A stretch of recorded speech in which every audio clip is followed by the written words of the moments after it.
Hello and welcome back to the NWR Virtual Healthcare Conference. My name's Matt Wright. For those that just joined the investment panel session that just wrapped up, we hope you got plenty out of that. Thanks to Mark at BioShares who hosted the session, and we'd encourage people who are interested in the sector and who joined that to have a look at attending the BioShares Summit in Hobart in late July this year. It's an excellent event, and I'm sure you will get plenty of excellent information out of that one as well. One of the companies that will be presenting at the conference in Hobart this year is up next, which is Arovella Therapeutics, listed under the ticker ALA. Joining us is the CEO and MD, Dr. Michael Baker. Before we get started, a reminder that if anyone in the audience has any questions, please feel free to type them in using the Q&A function within Zoom. I'll now pass it over to you, Michael. Please go ahead. Right. Thank you very much, Matt, for the introduction. And of course, big thank you to everybody for taking time out of their schedules to listen in today. I am delighted to talk to you today about Arovella Therapeutics. And as Matt said, we're listed on the Australian Stock Exchange under the ticker ALA. And we're very excited by our invariant natural killer T cell platform, which I'm looking forward to telling you more about just now. And I'll just put up the disclaimer. I will be making forward-looking statements, so please do take note of that.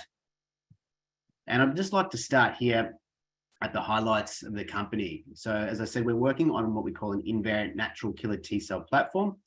And what that provides us with is an off-the-shelf iNKT cell platform, which we're using to treat a range of different cancers, those that produce CD19, so lymphomas and solid tumors, through a partnership with Remission, and also DKK1 producing cancers.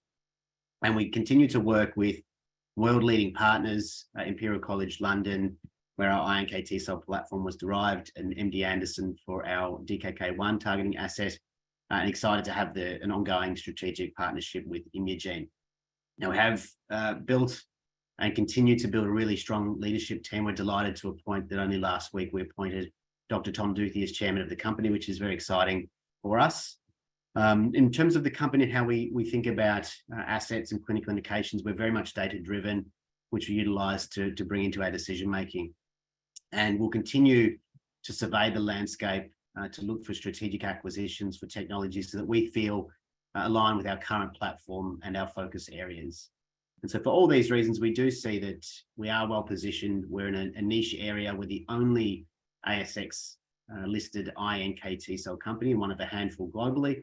And we think for all these reasons that we are positioned well for growth. Now, let me just dive straight into cell therapy. I'm sure many of you listening today have heard of it, but for those of you that haven't, it has ushered in a revolution to how we think about cancer treatment. And that's largely because of the impact that it's having already. Now, it is more affectionately known as CAR-T. But for these particular products that were administered to patients experimentally now more than 10 years ago. So in February last year, we saw the culmination of a series of reports for adult cases.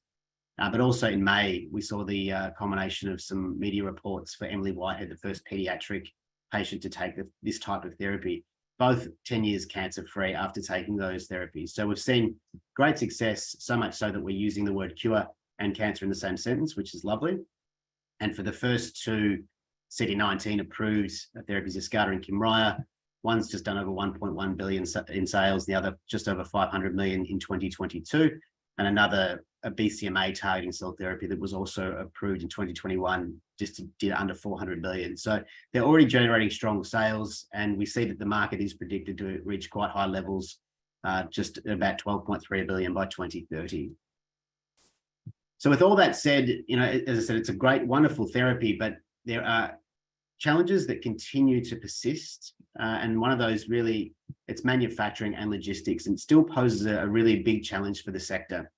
And that's because for these types of therapies that rely on T cells, they must actually take the starting material for the product from the patient. So what this ends up doing is creating a very logistically challenging, but also a very costly way of getting the therapy to people, because you must make the therapy for every single patient. So it's in the order of about $500,000 American per patient. In addition to that, because you're deriving the therapy from the patient that has the particular form of cancer, they've probably been exposed to chemotherapy or radiotherapy. So it stands to reason that the starting material may be compromised, which makes the product less efficacious. And of course, there's a limited number of centres that can actually do all this work, which means that not all the patients that are eligible to be treated with this type of therapy are able to get access to it. Now, in addition, it takes quite a long time to make the therapy for each person, somewhere in the order of 4 to 6 weeks. Now, that's something that groups are working hard to reduce, but for the moment, what can happen is patients that are actually eligible, and even while the product's being manufactured, they can die during manufacture. And of course, because you're making it every single time, it means that you've increased the risk of manufacturing run failures. So we believe that our allogeneic CAR-INKT platform does have the potential to solve these challenges, but also the great potential of being a more efficacious product as well. Now, what do we have exactly? And it's iNKT cells that I mentioned a moment ago. So they're a naturally occurring immune cell, like a T cell or an NK cell. But we know that there's a whole range of benefits that come from this particular cell type. Firstly, they've evolved to naturally target and kill certain cancer cells. And they do that through what's called an invariant T cell receptor on their surface, which engages with something called CD1D on various cancer types. Now, interestingly, unlike a classic T cell, this receptor doesn't change between people and always recognizes the same target, which actually means that we can give them from a healthy person to a patient. So they don't cause what we refer to as graft versus host disease, and that's what enables us to use these therapies off the shelf. Now, in addition to that, iNKT cells now in the literature are well appreciated to shape the tumor microenvironment by impairing or blocking or killing various cells that actually promote a pro-tumorigenic environment. And they also cross-prime other components of the immune system like T cells and NK cells, which can then join in the fight against cancer. And so what we do is we engineer them with a chimeric antigen receptor, which is like a turbocharger, which helps guide them to find and kill the cancer cells. And we've got excellent data that demonstrates that when we do this, they mount a very rapid and robust response against tumor cells. So just taking that a step further, just looking through some more of the advantages, as I mentioned, relative to T cells and NK cells. The iNKT cells have multiple targeting mechanisms, as I mentioned, through either the CD1D directly killing cancer cells or by influencing the tumor microenvironment or other cancer cells, or other immune cells, I should say. They have both the T and NK cell mechanisms of killing. They naturally suppress graft versus host disease, which means we can use them off the shelf. And unlike T cells, we don't require any further genetic engineering to enable us to be able to use them off the shelf. So just to really make this point clear as well. So as I mentioned, I've talked through now T cells, which a lot of groups are working on, NK cells, and we're focused on the iNKT cells in the center here. And we do feel that this is a potential area that has been untapped. And if we make this relative to T cells, this is just a representation of the groups that are working on T cell based therapies. And same thing then for the NK cells. So you can see already it's very crowded. Whereas when we look at the iNKT space or the CAR-INKT cell space, you can see that there's a lot more room for us to move, and it is far less crowded at this stage. So in terms of the manufacturing, I highlighted that as a really important benefit for these types of cells. So let me just take you through what it would look like to manufacture this type of therapy. So the very first difference is we take the initial starting material from a healthy donor, and then we isolate the iNKT cells from that individual. We then reprogram them to produce the chimeric antigen receptor, which, remember, is like the missile that will drag these cells towards a cancer cell and then trigger its destruction. We then grow those cells up into billions before ultimately vialing those cells, and then when they're needed for the treatment arm, they can essentially be thawed out of the freezer and then given to the patients that are eligible to take the therapy. So major advantages here are, one, healthier starting material, because we're not taking the iNKT cells from somebody that's seen cancer or chemotherapy or radiotherapy. It is scalable, so we know that we can make more than N=1, which is really problematic for the T cell sector. So we can reach more patients and far more cost effectively, and we get faster access to patients who may have a particularly aggressive form of disease. And as I mentioned a moment ago, it does remove that risk of manufacturing run failure, because once the batch has been completed, it's undergone QC and QA. It will be in the freezer stored, ready for use. So in terms of our potential cancer targets that we're going after, we do have a number of shots on goal in our pipeline. We've got ALA-101, which has a CD19 targeting CAR, which we're using to tackle hematological malignancies like non-Hodgkin's lymphoma. And we're also partnered with Imugene and their onCARlytics platform, which is very clever in hijacking tumor cells to produce CD19. So we're going to use the combination to potentially tackle a range of solid tumors. We've also got our ALA-104, which we're utilizing to target the DKK1 peptide, which also opens access to other solid tumors and potentially multiple myeloma. So a really nice feature of the platform is that we can continue to screen for new chimeric antigen receptors, or CARs, that we could essentially use to target a range of different blood cancers or solid tumors, or even start to consider having dual CARs inside the iNKT cell platform. So in terms of our pipeline, just taking it a step further, we have ALA-101, which is our most advanced product. We're currently working through the manufacturing stages to take that into phase 1.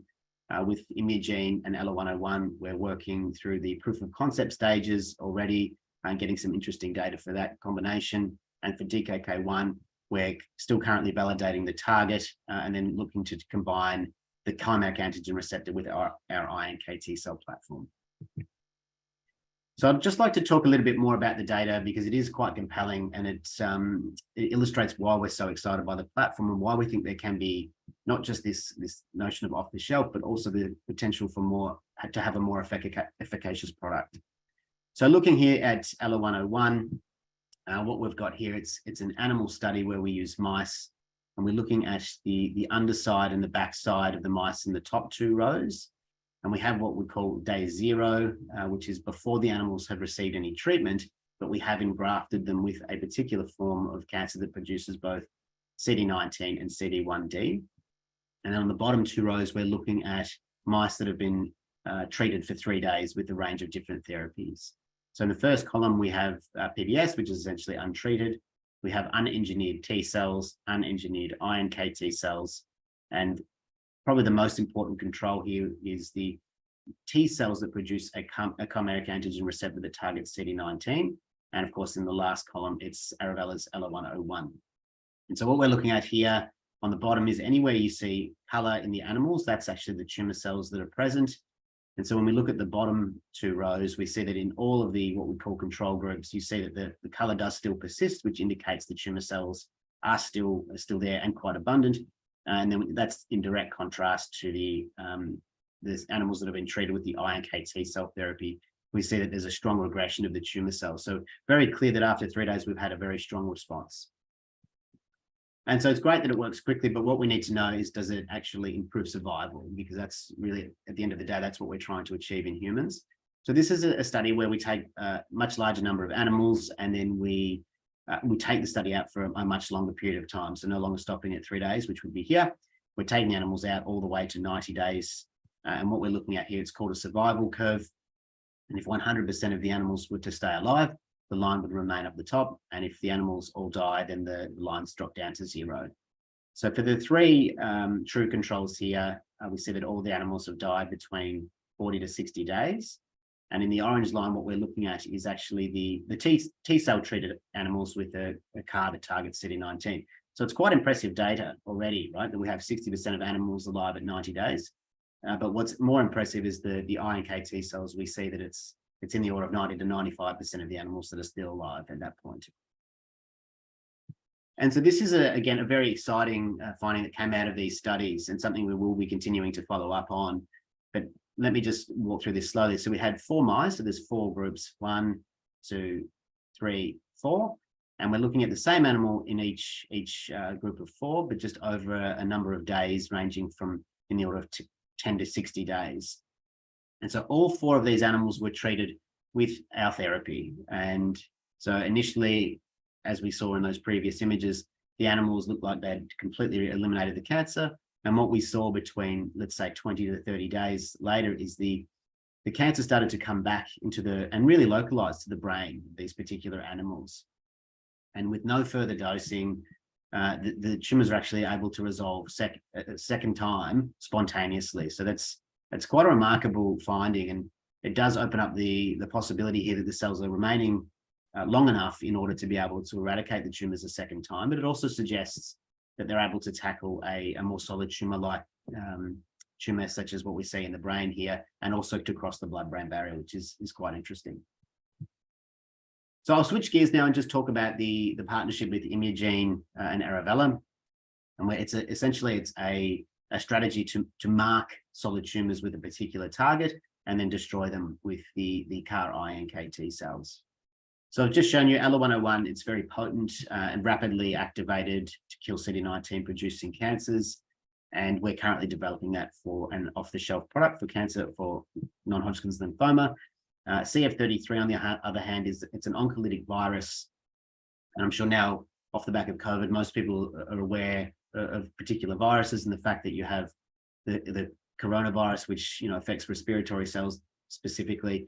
Well, CF33 is also an oncolytic virus, or a virus that specifically targets tumor cells. And so that's really important for what we're trying to achieve, because we want it to go to tumor cells alone and not to healthy tissues.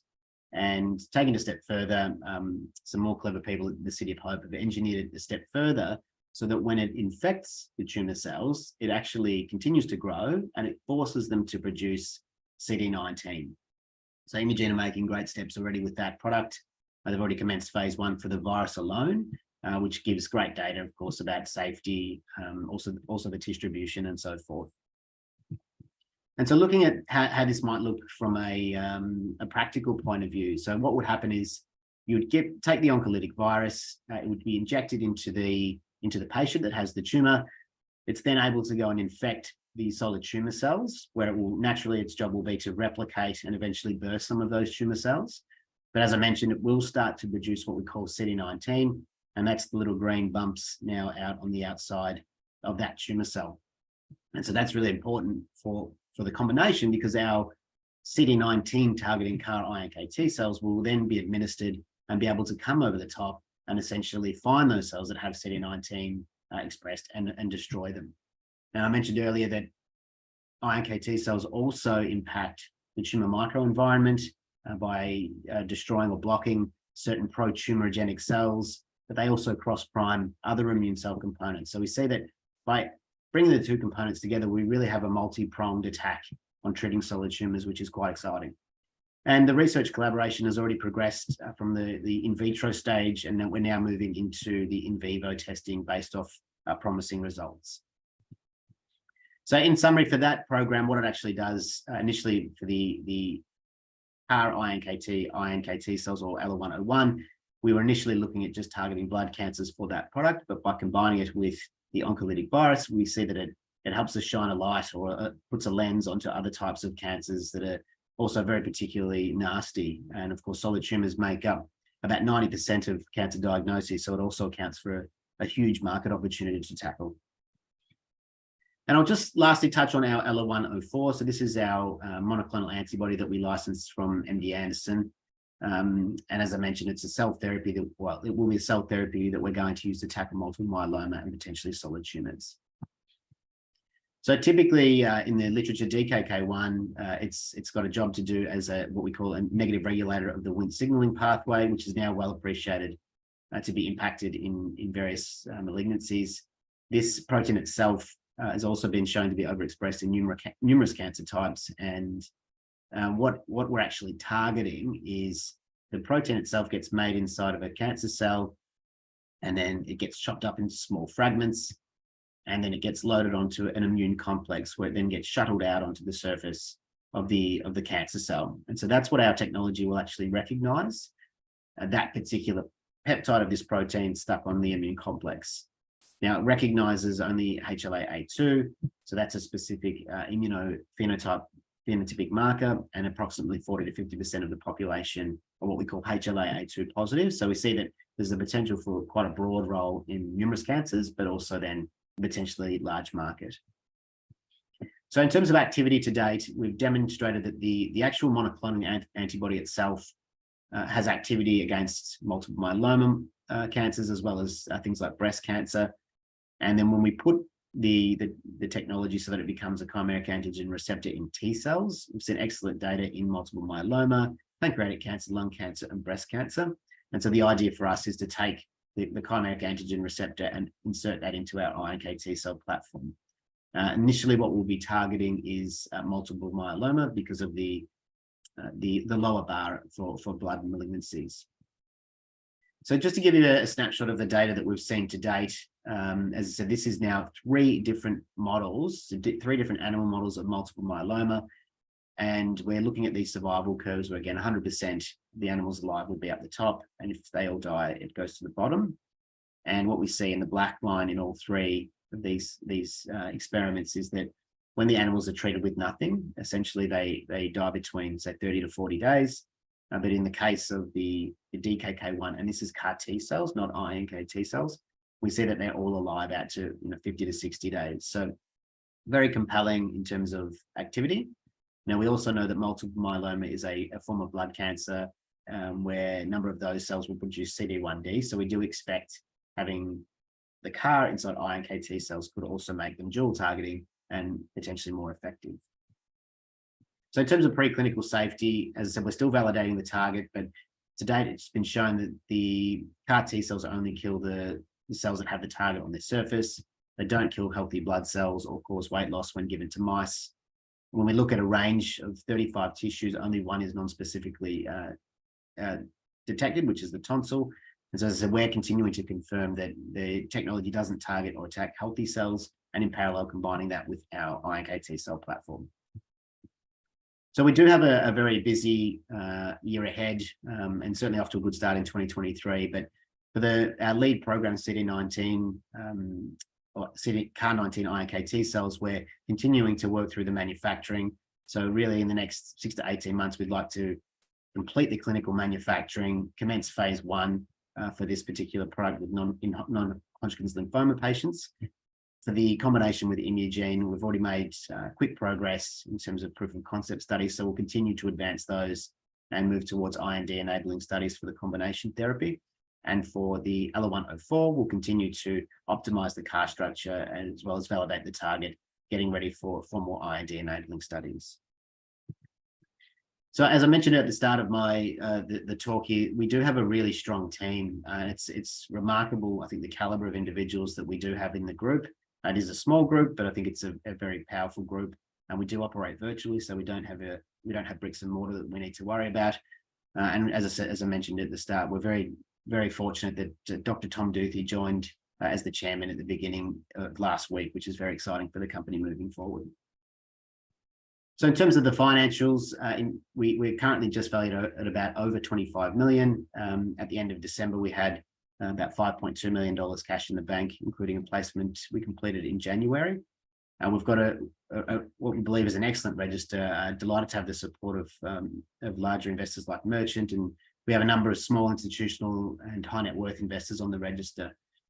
And it'd be delighted to see a number of other investors join the register. And of course, those that appreciate the risks, but also understand the returns that can come from an investment in a biotechnology company like Arovella. And so with that, I'd just like to summarize, as I hope I've illustrated, we do have a really exciting off-the-shelf iNKT cell platform. We're unique as a result of that. These CAR-INKT cells have multiple anti-cancer properties, I should say, through the chimeric antigen receptor, through their natural ability to target and kill cancer cells, as well as their ability to shape the other aspects of the immune system. Now, we know that once we get these cells manufactured, the allogeneic factor will significantly improve logistics and patient access, which is exciting. We continue to expand our pipeline with now ALA-101 and 104, and I didn't talk about the novel cytokine technology that we have an option agreement for with the University of North Carolina. But again, we will continue to look to evolve and expand. We continue to nurture our partnerships with really prestigious institutes like Imperial College, the MD Anderson Cancer Center, and delighted to continue to work with Imugene on the combination product. So as I mentioned, I do believe that we're in a very good position. We're unique, we're differentiated with a really exciting platform, and certainly looking forward to getting these products into clinic. And with that, I'd just like to say thanks very much again to NWR for putting the event on. And of course, thanks to everybody taking the time to listen in. Appreciate it. And I'd be happy to answer any questions. Thanks, Michael. We will jump into some questions. Once again, if anyone would like to submit one, please do so using the Q&A panel within Zoom. The first one, Michael, is can you give some background on the work that went into bringing ALA-101 into the portfolio? Yeah, absolutely. So that was it was an enormous amount of work. We spent probably 18 months scouring research institutes and universities across US, Europe, even Australia, until we found what we were looking for. And I think essentially it had to be something where we felt that we're at the cutting edge of oncology and cancer treatment, but at the same time, it needed to stand out. And so we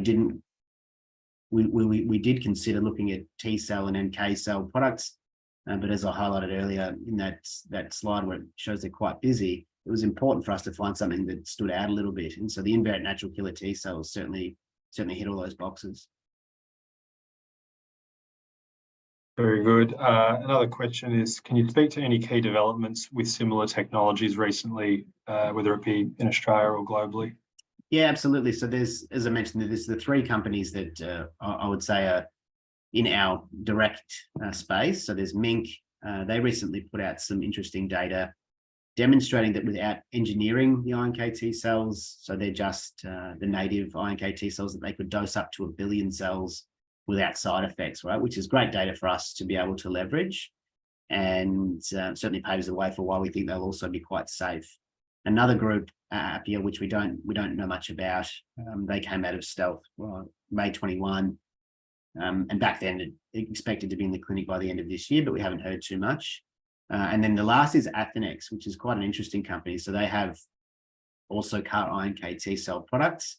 Unfortunately, they got put on clinical hold for one of their products, which is quite different to what we're working on. It's a GD2 targeting product that is a really important unmet need going after neuroblastoma in pediatric cases. So unfortunately, they did have a patient death in their clinical trial, but we don't know all the details around that. But it doesn't look at high level. It doesn't necessarily look like it was related to the treatment itself, but unfortunately, it was an infection that individual suffered. So it's very sad for that program and product, because they are on a clinical hold now, and hopefully they can get out of that in 6 months. But as I said, there's not much other activity in the space, and so as I said, we're delighted and looking forward to getting ours into phase 1. Very good, and not to put you on the spot a little bit, but I know last week you saw Professor Yuman Fong, and who was the founder of onCARlytics, present. And was there anything that you took out of that presentation that sort of changed your view, I guess, or had you thinking about things a bit differently after seeing him speak last week? I think it just reaffirms it, right? So seeing a bit of a snapshot and Yuman's enthusiasm for talking about the tissue distribution, where this virus can get to, where it can go, the number of different tumor types it can infect. I think it's a really exciting concept, right? That you've got these two, really remarkably different technologies potentially coming together synergistically. So, if it plays out the way we think it will, then I think it's got a lot of potential across a lot of different solid tumors, which would be remarkable. Great. Well, that's all we've got time for. So, Michael, thanks very much for the presentation on Arovella today. We'll leave it there. And next up, we have Avecho Biotechnology, who will be on in 10 minutes from now. But thanks again, Michael. Thanks, Matt. Appreciate it. Thank you.